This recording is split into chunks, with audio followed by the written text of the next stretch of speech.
Hello everyone, I'm Hilary Chin. Thank you all so much for coming and watching. Today, I'll be showing you how to use pivot tables in Excel, okay? If you want to become a data scientist or data analyst, please do join us and follow this video. Yeah, so today we want to look at pivot tables and some visualizations. We are going to be producing dashboards. So right here we have this data. You see it here. This is organization name from A to C. This is the type of organization: international, national, and UN agencies. And this is the different activities: watch, protection, and education. So these are the amount of children that they are reaching out to. Okay, boys and girls. Okay. So in order to analyze this data using our pivot table, it's simple. We'll click anywhere in the data, and then we go up to insert here, and then it says pivot tables, and we click. Now we are going to click that pivot table. Now I want us to be doing this analysis on this same sheet, okay? Because here it says new sheet, existing sheet. Now the new sheet has already picked the source where it wants to take us. Because right here, if you look at it's already telling us where it wants to take us, right? It's already giving us a sign, as you see these circles going around, you know. So I want to do it in the existing sheet. I will just click this option, and then I want the first pivot table to be appearing right here. So I have referenced it, and it appears here, and I click OK. You see, this is the first pivot table. It appears around here. So what I'm going to do, I want us to look at organization name against boys and girls. You see, that is it there. You see, if I unselect this, you see it goes off, right? But if I select organization and then I select boys and girls, you see, so it gives me. Now there's something I want you to look at here. So right here, the values are coming around the columns, which we are also finding them here on the columns, and then the values again, we have them here under values because we are dealing with numbers, right? And we want them to be summing, so we can see the sum sign here. So all of them are summing here, and then also we have the organization name, which is coming under the area row. So there are 4 areas on our pivot table here that I want you to look at, right? We have the filters, we have the columns, we have the values, we have the rows. So these are areas that react when you put data here, they react differently. So if you look at our organization name, we put it under row, and then it is appearing in the row form. You see it here. Now we have created the first pivot table. Let's create the second pivot table where we are looking at type of organization against boys and girls. Okay, we'll still click inside the same data, and we go again to insert, and then we go to pivot tables, and we select. Now that we have selected, we want the next pivot table to be appearing around here in order. Okay, we'll click existing sheet because we want to create all our pivot tables within this existing sheet. Okay, and then we'll click our mouse here, and then come here and reference this space. So once we reference here, we click OK. It gives us another pivot table here. So now we want to get organization type against boys and girls. You see how we are organizing our work. So we started with type of organization A, B, C, and different boys and girls. Now we have gone to organization type, international, national organization, and UN agencies. Okay, and you see that it is just summarizing us this data here and giving us here. Okay, let's create another pivot tables. Now there is one law you must understand here. If you click out of here and you click insert, it will not work. Okay, you see it will not work. Okay, it still worked. Okay, wow, that's amazing, but I'll always advise you that each time you want to create your pivot tables, always click inside the data. Okay, I think that worked because we are working on the same sheet. Okay, so I'll click anywhere inside this data, and then I click insert, and then I go to select your pivot table, and then here again we want the last one to appear around here. You can click anywhere here, but I want my work to be orderly, so I'll just click existing sheet, and then I click my mouse inside here because I want this location to be this. I reference here, and then I click OK. You see, and then now I'm going to take activities, okay, against boys and girls. So you see how orderly our pivot tables are. and then I'll just close this. Now we have created our pivot tables. If I click inside here, if I double click inside here again, you see it brings me to another space where it summarizes that data, all of the data right here again. Okay, but I don't want us to go there. What I want us to do here right now, it's simple, very, very simple. I want us to create visualizations for the visuals for this data. Okay, now that we have hidden that pivot table, I can right click here and I say show field list, and then it brings this option again. Now there is something I want you to take note of here. Right here, when you look at the values here, it says sum. If I click here, now I can go to value field settings here, and then it gives me different options here. I can decide to click average to get the average, right, and I click OK. You see that this data up here changes from sum to average. Now you start seeing points, okay, because I have changed this particular visual to average. Boys, I've changed the boys to average. The girls still remain sum. So I can still click there right here, and I go to value field settings and I click average. I can choose whatever I want, okay, and then I click, and then you see it automatically changes to average. So now we have the average of these numbers. Okay, take note of that, it's very important. So if I click inside this other data, you see that it brings this information of this data inside my fields. Okay, if I click this other one, it brings the information inside my fields. Take note of this. Now I want us to create a visual and start creating our dashboard. This is very simple. Now I'll click inside here, I go again to insert, and then I'll start choosing a visual. So the visual that I'll choose will already give me that data, you see. So I want us to choose this cluster column chart. So we have chosen this cluster column chart. So it is giving us information based on the first data that we have. You see, it is giving us information based on the first data that we have.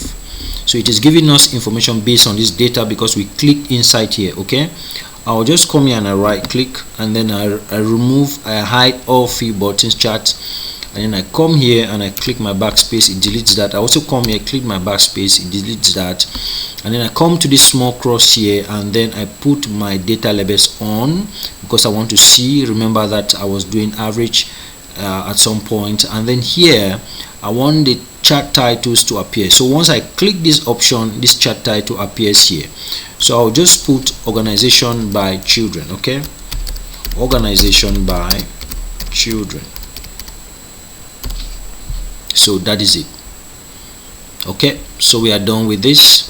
Now I can just organize my data and I put it somewhere here. Okay, so you must learn how to manage your sheets. So I can just organize this and I put it here beside this data to show that this table relates to this data. So the next visual we have to create, I'll just click in here and then I go to insert, and then and then I go to my data. I want to choose a pie chart, a beautiful pie chart, you see.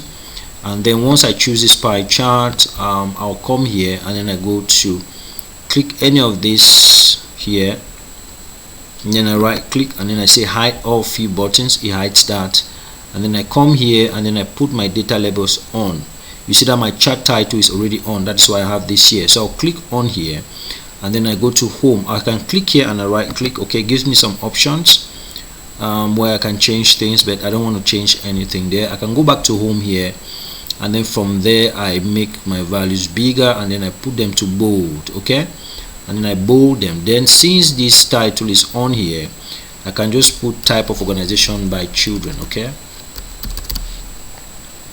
type of org by children, you see, and that is it there, guys. And then I just select this and then maybe bold that, and then I also make this very small because I want it to fit. I want it to have a very fitting, you see, and I put it beside this visual.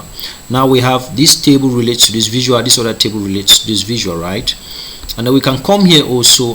This is amazing. We can also come here and then we click inside here, go again to insert, and then we can also choose another amazing visual that we can choose here. I want to choose this visual. This one will go, and I right click, hide all field buttons, and then I click in between here, click that out, and then I click on this cross beside here, put my data labels on, put my chart title on, and then I say that activities by children. Okay, activity by children,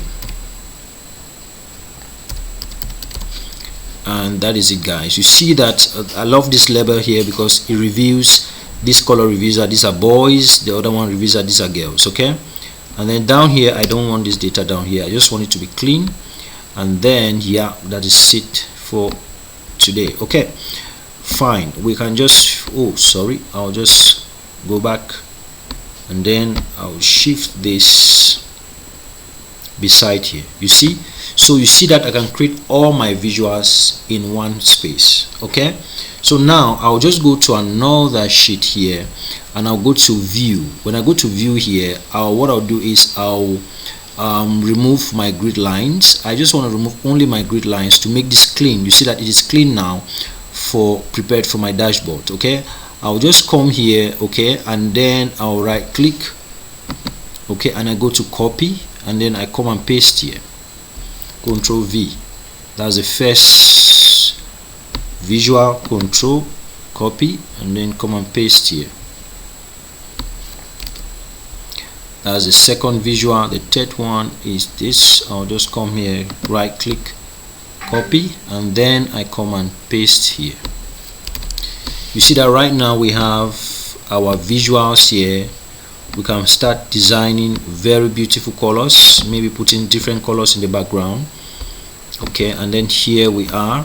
This is the color here that we are operating with here. So you see that even from here I can start adding more, putting more creativity on my visual. I can change even the colors, you see. And then here also I can still come here as well and do the same, you know, making my visual look the way I want it to look. I can make my text bigger, you know, and then from here also I can change and give it this color. You see, I can also make it bigger here. Now there's one thing that I want to show you here, which is very important, so important. So right here again, I'll click on any of these visuals and I'll come again to insert, and then there's something called slicers. I'll just select all my slicers. Once you select your slicers, what it does, it automatically comes to the data here and then picks all the columns, which is organization name, organization type, activities, boys, girls. Okay, so we want to slice by organization name, so I'll just click this and I click OK, and then you see it gives me all the names of an organization. We could have still decided to slide by organization type. It would have given us options for organization type. Okay, so right here, if I bring my slicers somewhere around here, so you can do better than me, right? You can be more creative than me to create more beautiful dashboard for your organization, to explain or express your visuals in a more advanced and more creative way. Now this is it that we have here. So if I click organization, if I click this, you see that this visual changes. It tells me what organization A is doing. If I click B, if I click B here, you see it changes to B. If I click C, it changes to C. But now there's something happening. These other ones are not changing. That's why we have a small issue now. So what I'll do, I'll just select this particular slicers. I'll take it back to normal. I'll select these slicers and I right click, and then there's something called report connection, and I click. Now when I click report connection, you see that these other slicers that were not here, these two visuals appears here. If you had 10 visuals, all of them will appear under this line. Okay, so the one that you want to connect, you will just connect. So I want to connect this, I want to connect this. Take note, all these visuals are coming from this sheet called data, because we made all our visuals from one sheet. If we had done different sheets of data, those names of the sheet would have been appearing here, right, which will help you to know which visual you have to choose or you want to choose. So here I'll just click OK. Now the moment I click OK, it means I have connected all these visuals to this one slicer. So if I click A now, you see that all of them are changing. If I click B, all of them are changing. If I click C, all of them are changing. This is the power of slicers. Now there's one thing also I want you to take note. If I go back here, you might be asking how we can still decide to do something in one of the tables. Okay, please take note that what I have to do here, you can do it, you can apply it on the other tables, right? So if I come here now and then I decide to do something, if I choose, remember that if I click inside this table, some two options appear here. You have pivot table analysis and also design. Okay, so if I click out, it disappears. So if I click in, it appears to show that there's an action that I can take here that relates to this table. So let's go and check some actions there. So if I click on pivot table analyze, there is something called fields and items. So I'll click that, and then I'll say calculated field. I'll click that. Now once I click this, you see that it goes again and pick all the columns, because there's something I want to do with these columns, right? So here I'll just put total children. I'll give the name total children. Now I want it to appear somewhere around here. So what I'll do here is this, the formula, right? So I'm going to come and click boys, and I click insert field, and I'll go to my machine and I click shift plus girls, and then I insert. So what I've done here is simple. I have just created a DAX formula here, data analysis expression. I've just created a DAX here, just taking boys plus girls. I could say boys minus girls. Okay, and then when I did this, I give it a name because I want it to appear around here, because I want to take this, I want to do this plus this. Okay, and then I'll just click OK. You see, it automatically appears beside here. I've taken boys plus girls. Now I'm going to go back to my data. You see that automatically it changes. You see how it changes on my pivot table here, on my dashboard here, automatically. So whatever thing I'm doing there, it is reflecting here because this is connected with this. Okay, take note of this. This is very important. So you see that there's a change. So if I click here now, it tells me total children in A, organization A. It also tells me total children organization B, and then it doesn't appear here because I still need to do the same changes here. So if I come